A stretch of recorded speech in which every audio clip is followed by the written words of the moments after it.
ASHA വർക്കർമാരെ മറയാക്കി SUCI നടത്തുന്ന സമരത്തെ പിന്തുണയ്ക്കുന്ന കവി സച്ചിദാനന്ദൻ മാഷിന്റെ ഒരു ശബ്ദ സന്ദേശം വ്യാപകമായി പ്രചരിക്കുന്നുണ്ട്. മനോരമയിൽ അക്കാര്യം വാർത്തയുമായി. ഏറെ ആദരവോടെ സച്ചിമാഷിന് മുന്നിൽ ഒരു സർക്കുലർ സമർപ്പിക്കുകയാണ്. ആശാ വർക്കർമാരുടെ ചുമതലകൾ, ഓരോന്നിനുമുള്ള ഇൻസെന്റീവ്, മാനദണ്ഡങ്ങളൊക്കെ അക്കമിട്ട് നിരത്തുന്ന ഈ circular 2024 October 11 NHM state mission director doctor Vinay Goyal IAS പുറപ്പെടുവിച്ചതാണ്.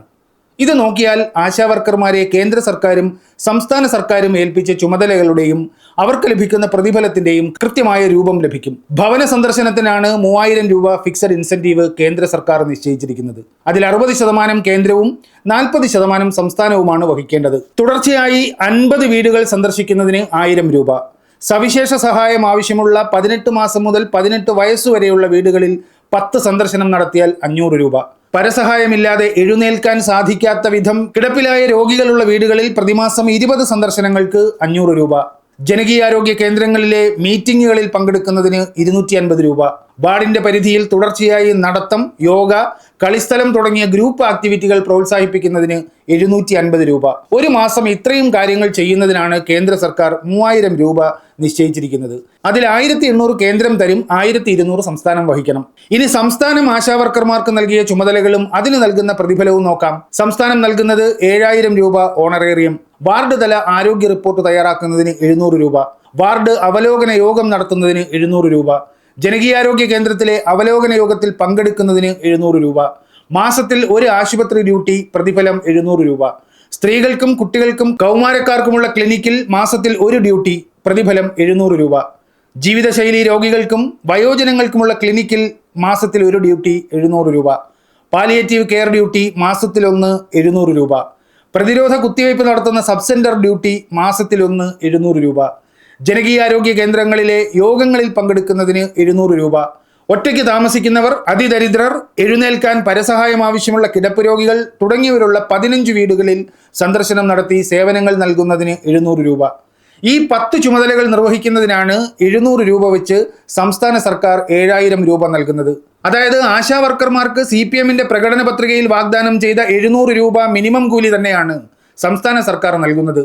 പ്രിയപ്പെട്ട സച്ചിദാനന്ദൻ മാഷെ, 3000 രൂപ ഫിക്സഡ് ഇൻസെന്റീവായി കൊടുക്കുന്നതിന് കേന്ദ്ര സർക്കാർ ആശാ വർക്കർമാരെ ഏൽപ്പിച്ച ചുമതലകൾ കണ്ടല്ലോ. 7000 രൂപ ഓണറേറിയം കൊടുക്കാൻ സംസ്ഥാന സർക്കാർ അവരെ ഏൽപ്പിച്ച ചുമതലകളും രണ്ടും തമ്മിൽ താരതമ്യം ചെയ്യൂ. തുച്ഛമായ പ്രതിഫലം നൽകി കഠിന ജോലി ചെയ്യിക്കുന്നത് കേന്ദ്ര സർക്കാരോ കേരള സർക്കാരോ? ഇത് രണ്ടിനും പുറമെ ആശാ വർക്കർമാർക്ക് വേറെയുമുണ്ട് ചുമതല. അതും കേന്ദ്ര സർക്കാരാണ് നിശ്ചയിച്ചത്. 34 ഇനം വ്യക്തിഗത സേവനങ്ങൾ. ഓരോന്നായി വിശദീകരിക്കുന്നില്ല, സ്ക്രീനിൽ കാണുക. ഈ 34 ഇനം സേവനങ്ങളിൽ ഒരു ആശാ വർക്കർക്ക് പരമാവധി ലഭിക്കാവുന്ന തുക 3000-നടുത്ത് വരും. അതും 60-40 അനുപാതത്തിൽ കേന്ദ്ര സർക്കാരും സംസ്ഥാന സർക്കാരും വീതം വയ്ക്കുന്ന തുകയാണ്. തുക എത്ര എന്ന് നിശ്ചയിച്ചിരിക്കുന്നത് കേന്ദ്ര സർക്കാരാണ്. കേരളത്തിന് മാത്രമായി ഈ 34 ഇനം സേവനങ്ങൾക്കുള്ള പ്രതിഫലം വർദ്ധിപ്പിക്കാനാവില്ല. ആശാ വർക്കർമാർക്ക് കേന്ദ്ര സർക്കാർ നിശ്ചയിച്ചിരിക്കുന്ന 34 ഇനം വ്യക്തിഗത സേവനങ്ങൾ, ഫിക്സഡ് ഇൻസെന്റീവ് നൽകി ചുമതലപ്പെടുത്തിയിരിക്കുന്ന 5 സേവനങ്ങൾ, ഇതിലൊന്നിനും സംസ്ഥാന സർക്കാരിന് മാത്രമായി 1 രൂപ പോലും വർദ്ധിപ്പിക്കാനാവില്ല. അപ്പോൾ വേതന വർധന വരുത്തണമെങ്കിൽ എന്തു ചെയ്യണം? പ്രധാനമായും അവലോകന യോഗങ്ങളും ആശുപത്രി ഡ്യൂട്ടിയും 15 വീടുകളിൽ പ്രതിമാസ സന്ദർശനവുമാണ് സംസ്ഥാന സർക്കാർ ആശാ വർക്കർമാർക്ക് നിശ്ചയിച്ചിരിക്കുന്നത്. ഇനി ഇതിൽ എന്ത് വർധനയാണ് സച്ചിദാനന്ദൻ മാഷിന് നിർദ്ദേശിക്കാനുള്ളത്? ആശാ വർക്കർമാർ ഒരു സമരവും ചെയ്യാതെയാണ് LDF സർക്കാർ ഈ ഓണറേറിയം 700 രൂപ വരെ വർദ്ധിപ്പിച്ചത്. ഇപ്പോൾ സമരത്തിന്റെ പശ്ചാത്തലത്തിൽ സംസ്ഥാന സർക്കാർ നിശ്ചയിച്ച ഓരോ ഡ്യൂട്ടിയുടെയും പ്രതിഫലം എത്ര വർദ്ധിപ്പിക്കണമെന്നാണ് സച്ചിമാഷിന്റെ നിർദ്ദേശം? ഇരട്ടിയാക്കണോ? തുറന്നു പറയണം. അപ്പോൾ വേറെയും ഉണ്ടല്ലോ കേന്ദ്രാവിഷ്കൃത പദ്ധതിയിലെ സ്കീം വർക്കേഴ്സ്. അവരുടെയൊക്കെ കാര്യത്തിലും സമാനമാവണ്ടേ നിലപാട്? അപ്പോൾ എന്താണ് മാഷ് ഇവരുടെ കാര്യത്തിൽ സ്വീകരിക്കുന്ന പൊതു സമീപനം? കേന്ദ്ര സർക്കാർ ഓരോ പദ്ധതികൾ ഉണ്ടാക്കുന്നു, അത് നടപ്പിലാക്കാൻ തൊഴിലാളികളെ അല്ല അവർക്ക് വേണ്ടത്, സന്നദ്ധ പ്രവർത്തകരെയാണ്. അവർക്ക് തുച്ഛമായ പ്രതിഫലം നിശ്ചയിക്കുന്നു.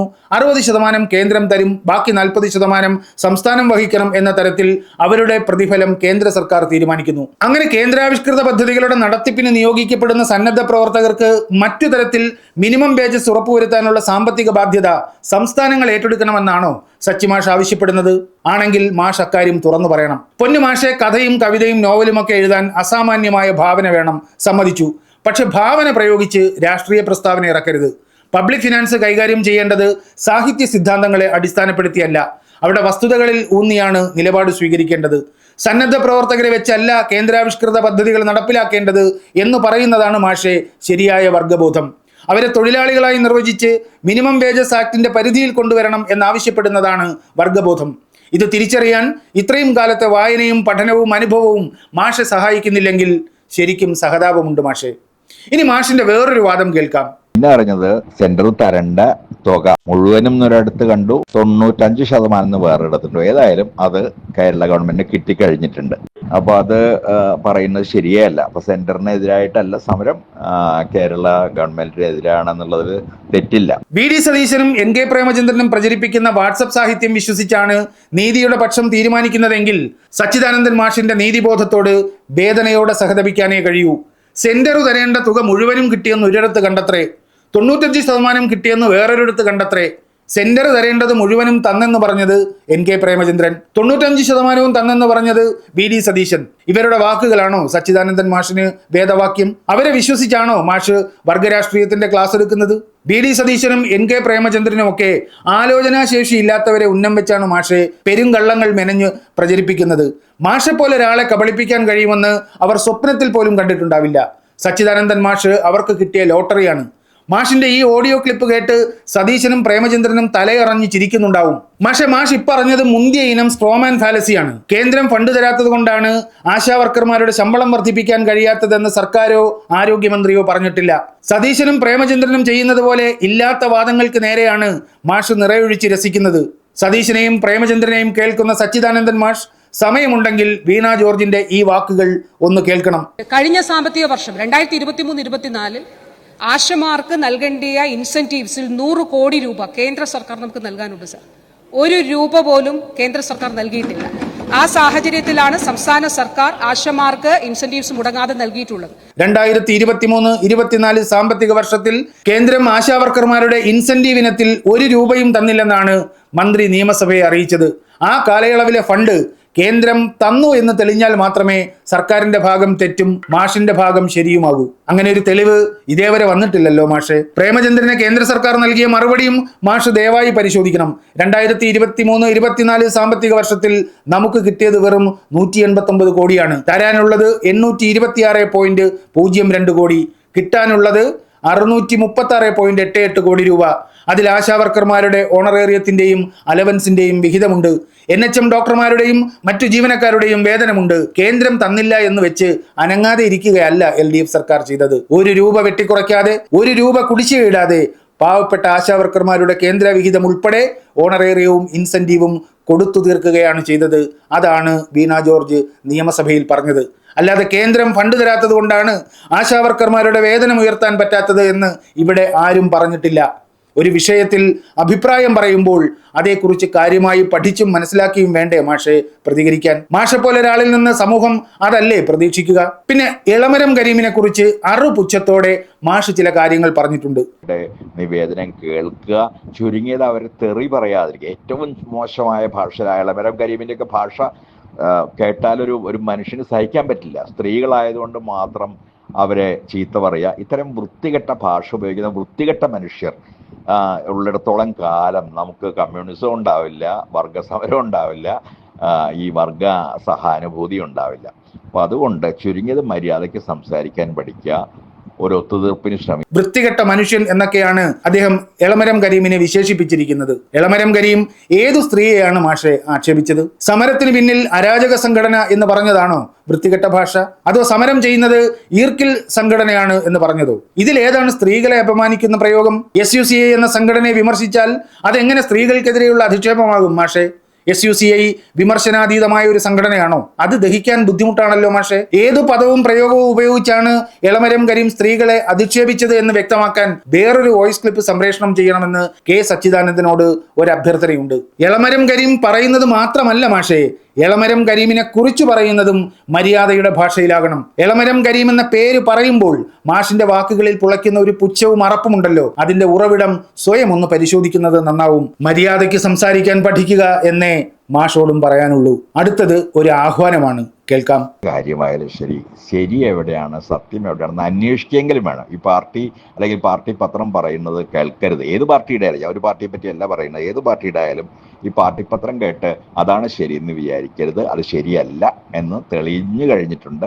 ഒരുപാട് കൃത്യമായ വാർത്തകൾ ഇതിനെപ്പറ്റി വന്നു കഴിഞ്ഞിട്ടുണ്ട്. അതുകൊണ്ട് നമ്മൾ പാർട്ടി പത്രം പറയുന്നത് കേൾക്കരുത് എന്നാണ് മാഷിന്റെ ആഹ്വാനം. ശരി, മാഷ് പാർട്ടി പത്രം പറയുന്നത് കേൾക്കണ്ട, വിശ്വസിക്കുകയും വേണ്ട. പാർട്ടി പത്രം വായിച്ച് അതിൽ പറയുന്നത് മുഴുവൻ നാട്ടിലിറങ്ങി പ്രചരിപ്പിക്കണമെന്ന് മാഷിനോട് ആരും പറഞ്ഞിട്ടുമില്ല. പക്ഷെ മാഷിനും ഉണ്ടല്ലോ ഒരു സോഴ്സ് ഓഫ് ഇൻഫർമേഷൻ. സത്യമറിയാൻ മാഷ് ആശ്രയിക്കുന്ന ആ വാർത്താ സ്രോതസ് ഏതെന്നറിയാൻ സത്യമായും ആഗ്രഹമുണ്ട്.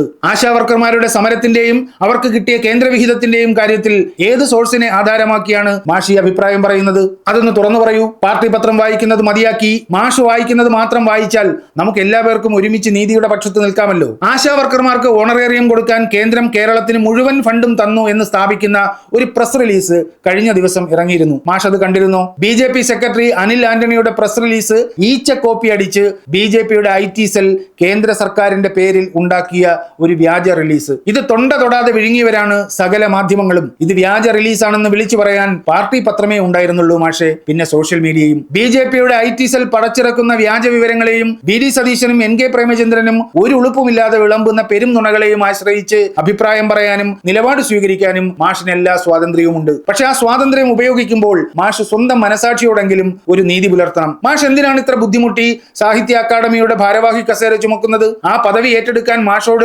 അഭ്യർത്ഥിച്ചവരോടും വല്ലാത്തൊരു പുച്ഛം മാഷിന്റെ ഉള്ളിൽ കിടന്ന് തിളയ്ക്കുന്നുണ്ട്. ഒട്ടും താല്പര്യമില്ലാത്ത മാഷിനെ നിർബന്ധിച്ച് അടിച്ചേൽപ്പിച്ചതാണ് ഈ കസേര എന്നൊക്കെയാണ് മാഷ് ഓഡിയോ ക്ലിപ്പിൽ പറയുന്നത്. എന്തിനു വേണ്ടി, ആർക്ക് വേണ്ടിയാണ് മാഷ് ഇത്ര വലിയ മാനസിക സംഘർഷം അനുഭവിക്കുന്നത്? ഈ ഓഡിയോ ക്ലിപ്പ് ഇറക്കിയതിന്റെ പേരിൽ സാഹിത്യ അക്കാദമി പ്രസിഡന്റ് സ്ഥാനത്ത് നിന്ന് പുറത്താക്കുന്നെങ്കിൽ പുറത്താക്കട്ടെ എന്നല്ല മാഷ് പറയേണ്ടത്. ആശാവർക്കർമാരുടെ സമരത്തിൽ സർക്കാർ സ്വീകരിക്കുന്ന സമീപനത്തിൽ പ്രതിഷേധിച്ച് ഞാൻ ഇതാ രാജിവെക്കുന്നു എന്ന് പ്രഖ്യാപിക്കുകയാണ് ചെയ്യേണ്ടത്. ആ ധീരത മാഷ് കാണിക്കണം. അതാണ് യഥാർത്ഥ ധീരത. പ്രിയ സുഹൃത്ത് NB ചന്ദ്രശേഖരന്റെ ഒരു കവിതാ സമാഹാരത്തിന്റെ പ്രസാധന കുറിപ്പിലാണ് ഭാവനയുടെ അബദ്ധ സഞ്ചാരം എന്ന പ്രയോഗം കണ്ടത്. കവിതയിലും കഥയിലും സാഹിത്യത്തിലുമൊക്കെ ഭാവന എത്ര വേണേലും അബദ്ധ സഞ്ചാരം നടത്തിക്കോട്ടെ, നമുക്ക് പരാതിയില്ല. പക്ഷെ രാഷ്ട്രീയ സാമൂഹ്യ വിഷയങ്ങളിൽ വസ്തുതയിലൂന്നി സംസാരിക്കുകയും വസ്തുത മനസ്സിലാക്കി നിലപാട് സ്വീകരിക്കുകയും ചെയ്യുന്ന സാംസ്കാരിക നായകന്മാരെയാണ് നമുക്ക് വേണ്ടത്. അവിടെ ഭാവനയുടെ അബദ്ധ സഞ്ചാരം വലിയ അപകടം ചെയ്യും. വാട്സ്ആപ്പ് യൂണിവേഴ്സിറ്റികളിൽ അഭിരമിക്കുന്ന അമ്മാവന്മാർ സാഹിത്യ മേഖലയിൽ അവരുടെ ഭാവനയെ യഥേഷ്ടം അഴിച്ചുവിടട്ടെ. അതാണ് നാടിന് നല്ലത് സാഹിത്യത്തിന്.